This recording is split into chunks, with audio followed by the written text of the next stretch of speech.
오늘 만두 이야기는 동료들의 관심과 응원으로 익산 사무실을 획득한 얘기입니다.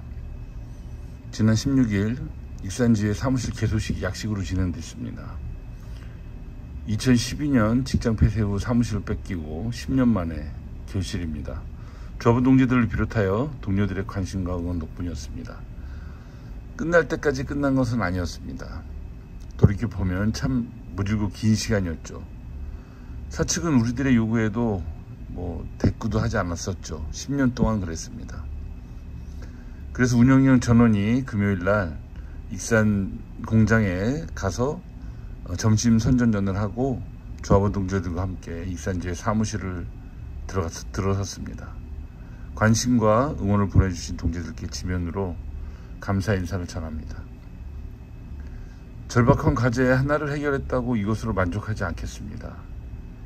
만도 전체 노동자의 권익을 위해 아직 갈 길은 멉니다.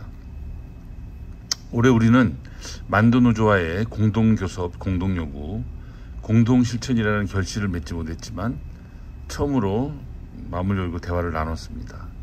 그리고 공감대까지 형성했습니다. 아주 의미 있는 진전이라고 생각합니다. 우리도 역시 고민은 많습니다. 올해 전체 만도 노동자들의 삶을 관통하는 투쟁 과제와 목표는 무엇일까? 만도노조 요구와 만도지부 요구의 공통점에 초점을 맞출 것인가, 아니면 공동 실천의 의미를 둘 것인가? 사측에 맞서 어떻게 힘을 모을 것인가? 모든 것은 결국 조합원 및 동료들의 결단에 있습니다. 함께 머리 맞대고 좋은 방안을 찾아봅시다. 지난 철회 노동자에서 우리가 이 노조 활동에 새로운 모색이 필요하다는 제안을 했습니다. 그 배경으로 윤석열 정권의 노동 탄압, 이것은 정권 내내 이어지겠죠. 그리고 2012년 이후 사측의 변화된 노무관리를 꼽았습니다. 이에 대한 대안으로는 정교한 돌팔매와 구경꾼의 호응을 제시했지만 추상적이라는 지적들이 많았습니다. 그래서 좀 더 구체적으로 그려보겠습니다. 핵심은 나를 따르라를 넘어서자는 입니다. 명망가 또는 이름난 활동가 중심으로 깃발을 들고 나를 따르라. 이것이 이제 87년 노동조합 운동의 하나의 흐름이었다고 생각합니다. 그리고 우후죽순처럼 늘어났던 노동조합이 강력한 사측과 맞서면서 뒤지지 않으려는 노력 속에 비슷한 체제를 갖추게 됩니다. 그러면서 사측의 그 기본 속성인 권위주의, 관료주의에 물들어 가게 되죠.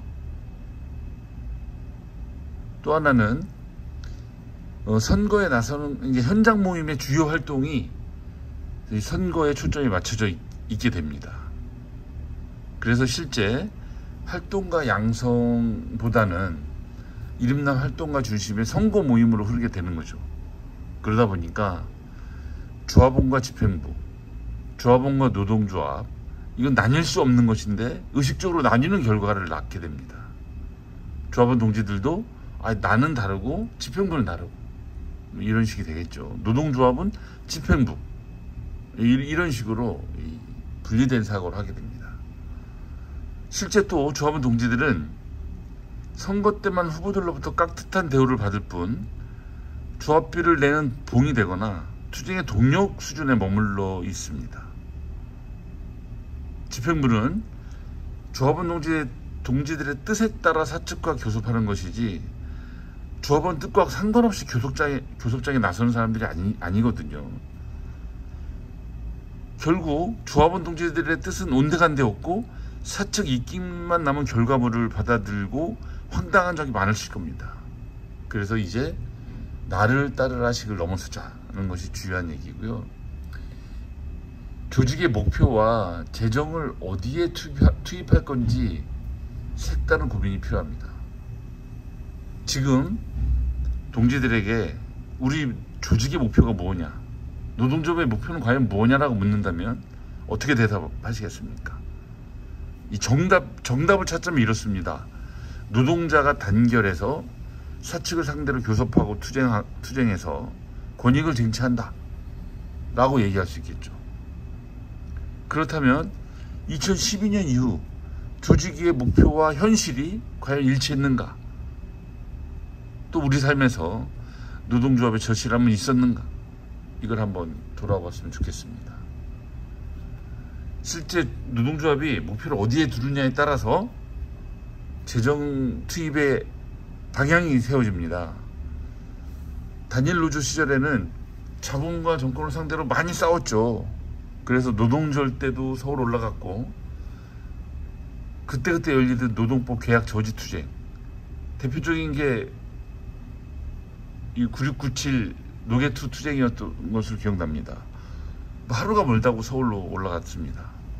또 11월에 열리는 전국 노동자 대회, 이런데 출장비, 차량비, 투쟁 사업비 이런데 많은 재정이 투입됐습니다. 그렇다면 지금은 과연 어떤가요? 그래서 저희는 예를 들어서 노동조합의 목표를 조합원 동지들의 계급의식 고치, 더 나아가 민주공화국의 시민으로서 일터뿐만 아니라 지역에서도 당당한 주역으로 서는 것을 삼는다면 목표로, 자연스럽게 재정은 조합원 동지들에 대한 교육에 쓰여지겠죠. 교섭도 조합원 동지들이 주체적 참여를 보장하는 방안을 찾는다면 의미 있는 혁신이 될 것입니다. 이 얘기는 뭐냐면 노동조합 사업과 재정이 모두 조합원 중심으로 돌아간다는 얘기입니다. 교섭도 역시 조합원 동지들이 참여를 보장하는 방식으로 제도가 개선되면 지배부 중심의 이 노동조합을 벗어날 수 있게 되죠. 그래서 마무리는 천주교 정의구현사재단의 나라다운 나라 만들기 성명서를 인용해서 하겠습니다. 하나님은 높은 자를 낮추시고 낮은 자를 높이시는 억강부익의 아버지시니 있는 나를 낮추어 없는 남을 높이는 원칙에 어긋나지 않는다면 나라를 보수에게 맡겨도 되고 진보에게 맡겨도 상관이 없다. 이게 노동조합도 마찬가지입니다. 높은 자를 낮추고 낮은 자를 높이는 이러한 원칙만 있다면 누가 해도 되겠죠. 이상입니다.